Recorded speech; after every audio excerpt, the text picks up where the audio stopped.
যে আমরা সেমিফাইনাল থেকে খেলা শুরু করব, এর আগে খেলবোই না। তাদের জ্ঞাতার্থে জানাতে চাই, ব্রাজিল ফাইনালি খেলেছে 7 বার, আপনারা সেমিফাইনালে 7 বার যাইতেই পারেন নাই।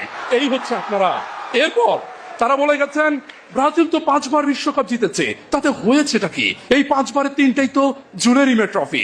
আপনাদের কাছে প্রশ্ন, এই যে 5 বারের 3টাই জুলে রিমে ট্রফি, ওই ট্রফিগুলোতে আপনারা কি খেলেন নাই?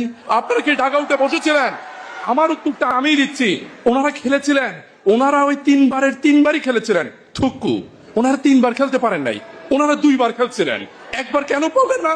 1970 সাল, 1970 সালের জুলে রিমে ট্রফিতে চ্যাম্পিয়ন হয়েছিল ব্রাজিল, আর্জেন্টিনা খেলতেই পারে নাই।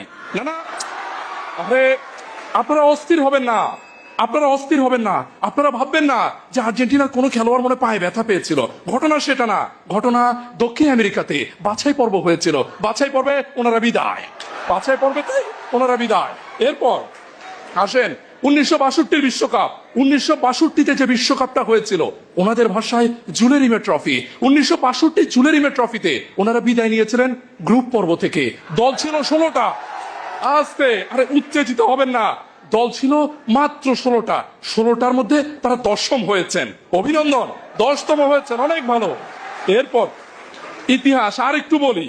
এরপর 1958 বিশ্বকাপ, ওনাদের ভাষায় জুলে রিমে ট্রফি। ওটাতে দল ছিল 16টা, ওনারা হয়েছেন 13তম।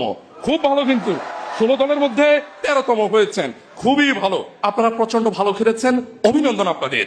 এরপর তাদেরকে প্রশ্ন করেছিলাম, একটু কষ্ট করে মেসি আর ম্যারাডোনা ছাড়া কয়েকজন খেলোয়াড়ের নাম বলেন। ওনারা এতই ফুটবল ভক্ত যে 1978 সালে আর্জেন্টিনাকে যে খেলোয়াড়টা জিতিয়েছিল মারিও কেম্পেস, তার নামটাও মাথায় আসে নাই, এতটাই ভালো ভক্ত। এরপর থাক, ওনাদের বিপক্ষে আর কিছু বলবো না। শুধু একটা প্রশ্ন করে গিয়েছিলেন, VAR তো তখন ছিল না, তখন তো অফসাইড ছিল না। আমাদেরও প্রশ্ন, VAR থাকলে হাত দিয়ে গোল আর হতো না, ম্যারাডোনাও সেরা আর হতেন না। থাক, ম্যারাডোনাকে সম্মান করি, সম্মান করেই ম্যারাডোনার কথা থাক। এবার ব্রাজিলের কথা কিছুটা বলা যাক। ব্রাজিলে একটা বাচ্চা যখন জন্ম নেয়, তার সাথে জন্ম সনদের পাশাপাশি একটা ফুটবল ধরিয়ে দেওয়া হয়। ব্রাজিলের ফুটবল তাদের একটা সংস্কৃতির অংশ। যেই সংস্কৃতির অংশ হিসেবে আমরা দেখেছি 1958-তে তারা যখন নেমেছে, একসাথে ছিলেন পেলে, গারিঞ্জার মতো খেলোয়াড়রা, ছিলেন দিদি সান্তোসের মতো খেলোয়াড়রা।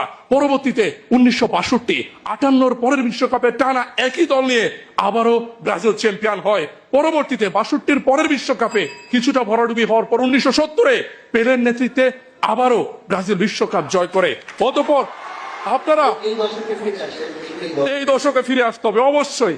রেফারিও বোঝা যাচ্ছে পেনাল্টি দিতে দিতে অভ্যাস খারাপ হয়ে গেছে এদের। আমরা কিছু মনে করব না। 1982-র বিশ্বকাপ, 1986-র বিশ্বকাপ, 82 এবং 86-র বিশ্বকাপে ব্রাজিল কাপ জিতেনি। কিন্তু কাপ না জিতলো তাদের 2 খেলোয়াড়, জিকো এবং সক্রেটিস। জিকো